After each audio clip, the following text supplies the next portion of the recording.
কথোপকথন। তুমি বললে আমাদের সন্তান বাঁচতে শিখবে।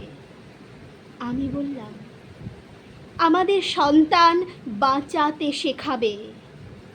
তুমি বললে ও শিক্ষিত হবে, বিদেশ যাবে। আমি বললাম শিক্ষিত হলেও এখানেই প্রচারক হবে।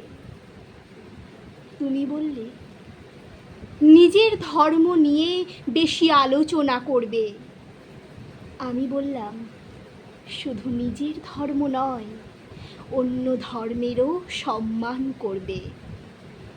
তুমি বললে ওকে শেখাবো নিজের কথা বেশি করে ভাবতে।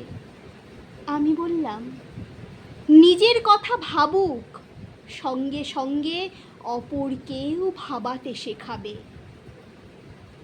তুমি বললে কে অসুবিধায় পড়েছে দেখার কোনো দরকার নেই।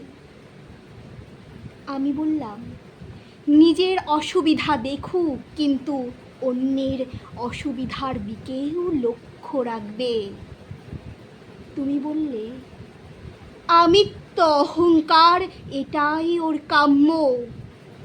আমি বললাম আমিত্ব থাকা ভালো, তবে অন্যের ক্ষতি যেন না হয়। তুমি বললে ওকে শেখাবো নিজেকে ভালোবাসা অনেক আনন্দ। আমি বললাম ভালোবাসা বিলিয়ে দেওয়ার মধ্যেও বেশি আনন্দ পাওয়া যায়।